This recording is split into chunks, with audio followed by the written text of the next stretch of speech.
kulanti wacan wanaagsan saaxiibayaal, halkani waa Bisla TV.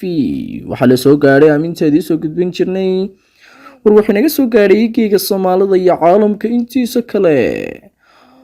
qodobo xiiso badan ayaa daawan doontaan intii socoto xilli tabinteena wareed, balse aan ku hormaro qodobada warka kuwooda ugu waaweyn. ciidamada amisom ee howlgallada u jooga Soomaaliya ayaa lagu eedeeyay inay dad shacab ku laayeen gobolka Shabeellaha Hoose saacadihii u dambeeyay.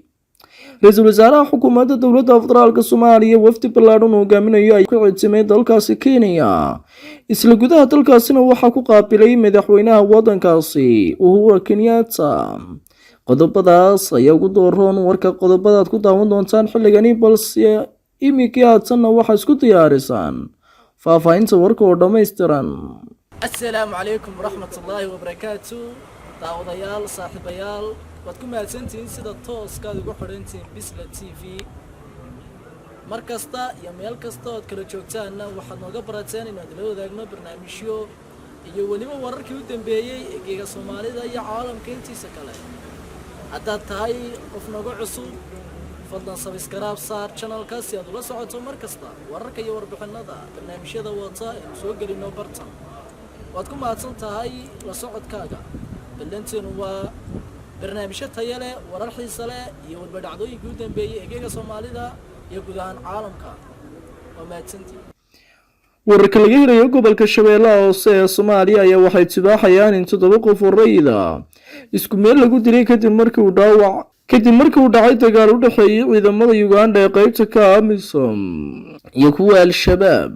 barqadii ayaa ahayd markii kolonyo ciidamada Uganda oo marayay inta u dhaxaysa Danow iyo Galweyn ay wadada u galeen Al-Shabaab, halkaas oo dagaal culus ka dhacay. dagaalka kadib ayaa la sheegay in ciidamada Uganda ay 5 qof oo rayid kala baxeen beer ku taala meel u dhow halka uu dagaalku ka dhacay. sidoo kalena 2 darawal oo kalena ay kala degeen gawaadhida ay wateen. gudoomiyaha deegaanka Shalambood Nuur Cusmaan Raage oo la hadlay idaacadda madaxa bannaan ee BBC qaybteeda af Soomaaliga ayaa AMISOM ku eedeeyay in dadkaas rayidka ay dileen. sarkaal sare oo ka tirsan ciidamada AMISOM oo codsaday inaan magaciisa la sheegin oo la hadlay qaybaha kala duwan ee warbaahinta ayaa waxa uu sheegay in arrintaas aanay weli maqlin, balse ay xog dheeraad oo arrintaasi ku saabsan raadin doonaan. gudoomiyaha Shalambood wuxuu yidhi iyadoo xabado la isku ridayo, haddii dadka ay dhintaan qofba meel ayuu ku dhimanayaa. dadkan waa dad la soo ururiyay oo gacmaha iyo indhaha laga xidhay kadibna la laayay. AMISOM oo barteeda Twitter-ka soo dhigtay qoraal ku saabsanaa dagaalkii maanta waxay sheegtay intii difaacidda ay socotay 7 argagixisyo ayaa lagu dilay, kuwa kalena waa lagu dhaawacay, hubna waa la soo qabtay. AMISOM waxay bogaadinaysaa geesinimada iyo howlgalka degdega ee askarteeda oo mid ka mid uu ku dhaawacmay iskoorimaadkani ayaa lagu xusay qoraalka. ciidamada AMISOM ayaa u jooga Soomaaliya nabad ilaalin iyagoo dagaal adag kula jira ururka nabadiidka ee Al-Shabaab oo ka dagaalama koonfurta iyo bartamaha dalka Soomaaliya. Ra'iisul Wasaaraha Soomaaliya Maxamed Xuseen Roble iyo wafdi ballaaran oo hogaaminayo ayaa u codsamay dalka Kenya.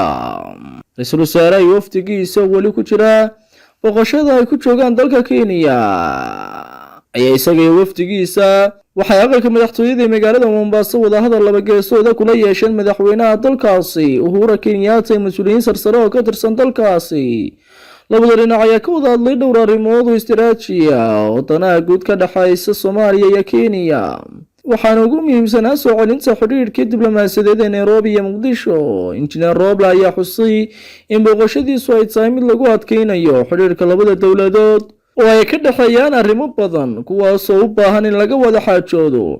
Ra'iisul Wasaaraha Soomaaliya Maxamed Xuseen Roble ayaa adkeeyay in arrinta muranka badda ee u dhaxaysa Soomaaliya iyo Kenya aanay ahayn arrin aysan haba yaraatee wax wada hadal ka geli karin, isla markaana lagu xallin doono go'aanka maxkamadda cadaaladda adduunka ee ICJ.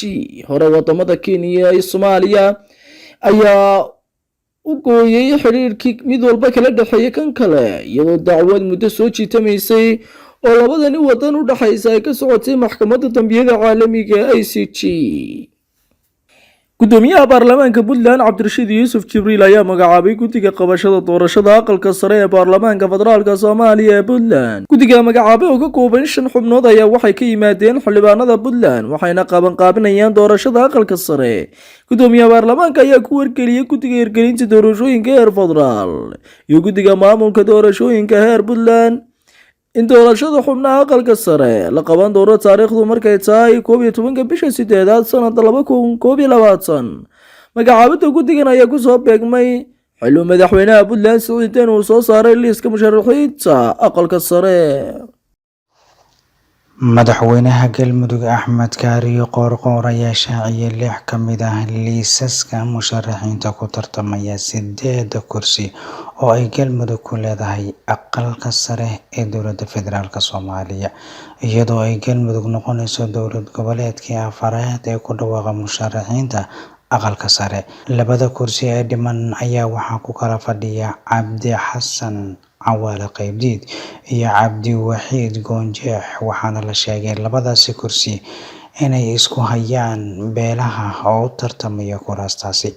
Haddaba magacyada tartamayaasha ayaa waxay kala yihiin sida tan: Cabdi Axmed Dhuxulow waxaa la tartamaya Nuur Xasan Guutaale, Yuusuf Geedle Ugaas waxaa la tartamaya Daahir Faarax Fiidow, Siciid Siyaad Shirwac waxaa la tartamaya Maxamed Daahir Maxamed, Samson Daahir Maxamuud waxaa la tartamaysa Farxiyo Maxamed Guure, Cabdi Xakiim Macalin Axmed waxaa la tartamaya Ismahaan Cabdi Xuseen, Duniya Maxamed Cali waxaa la tartamaysa Qadra Cabdulaahi Isxaaq. Markaan aan dib ugu celiyo Cabdirasaaq. Ugu yaraan 3 argagaxiso ayaa lagu dilay howlgalka dhanna argagixisada oo ka dhacay koonfur bari wadanka Turkiga, sida ay sheegtay wasaaradda arrimaha gudaha dalkaasi Turkigu.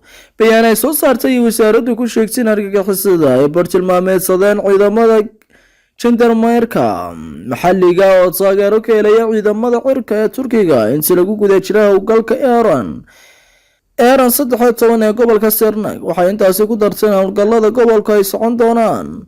Howlgalladan Iran oo loogu magac daray Iran Bulbul oo 15 jir oo argagixisada PKK dileen August 11 sanadka 2017 iyo loogu magac daray waxa uuna howlgalku bilaabmay bishii January si meesha looga saaro argagixisada dalka.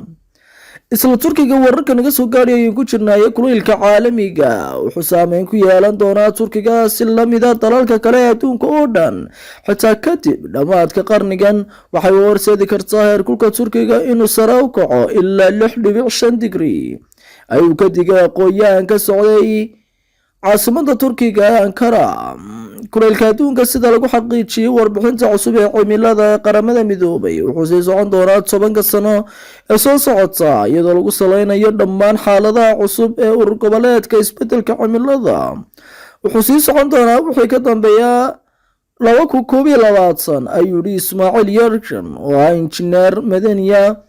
Wuxuu wax ka bartay isbeddelka cimilada jaamacadda farsamada bariga dhexe ee Ankara, isagoo ka hadlay baasanaan degdega oo sii xoogaysanaysa. Waxaana xogtaas la sii daayay Isniintii, isagoo qiimeynaya saameynta isbeddelka cimilada ee Turkiga. Marka la eego warbixinta, wuxuu sheegay in kulaylka adduunka awooddu inuu kor u kici doono uumiga biyaha ilaa 7%. Wuxuu intaasi ku daray in qaleylka iyo uumiga uu ku siyaadayo Turkiga isagoo gaadhaya 30%, sababtuna ay tahay weedhi badanaya kaasoo ka imanaya gubista ay warshadu wax soo saar ku sameeyaan, taasoo ka liftay in kulaylku siyaado.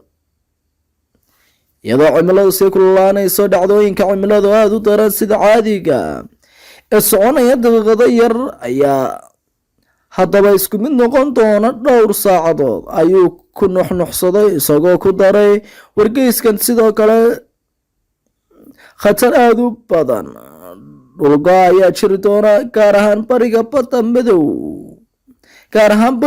madow. Xasaasi qoray wargeysada madaxa bannaan ee ka soo baxa wadanka Turkiga. ugu yaraan 7 qof ayaa ku dhintay, tiro kalena way ku dhaawacmeen dab ka kacay keymaha kuna fiday 36 goobood oo ku yaal 18 gobol oo ka tirsan Algeria. Mas'uuliyiinta dalkaas ayaa sheegay maalinnimadii Salaasadii mid ka mid ah gobolada ay dhibaatadu saameysay waa Tisi Oisho oo qiyaastii 100 kilomitir oo jirta bariga caasimadda Algiers. Ururka difaaca madaniga ee Algeria ayaa qoraal uu soo saaray ku sheegay in 6 qof ay ku dhinteen dabkii ka dhacay gobolka, halka qof kalena uu ku dhintay dabkii ka dhacay bariga gobolka Sétif. waxaa sidoo kale la soo wariyay in 19 ka mid ah dababka ay ka bilowdeen Teshio, halka inta kale ay bilowdeen qaar ka mid ah gobolada dhexe, gaar ahaan qaybaha bariga waddankaasi. madaxweynaha jamhuuriyadda Abdelmajid ayaa salaasadii ka helay taleefan dhigiisa Tunisia Kais Saied, kaasoo ugu muujiyey midnimadiisa iyo damqashadiisa dadka reer Algeria ee ka dhashay dabka ka kacay meelo badan dowlad goboleedyada dalka, isagoo tacsi tiiraayana u diraya qoysaska dhibanayaasha, sida uu yidhi qoraal ka soo baxay madaxtooyada jamhuuriyadda dalkaasi Algeria. Algeria waxaa ka kacay dab ka soo bilowday dhinaca kaymaha kadib markii dhowaan kulayl aad u daran iyo dabaylo xoogan oo ka yimid koonfurtu ay dalkaasi ka bilowdeen. qodobkaas ayaa guriga gabagabo u ahaa warka Bisla TV. warkan iyo wararka soo socdaba intaynu kulmayno ka hor waxaad kaga tegayaa sidaas nabadgelyo kulanti dambe oo xiiso leh.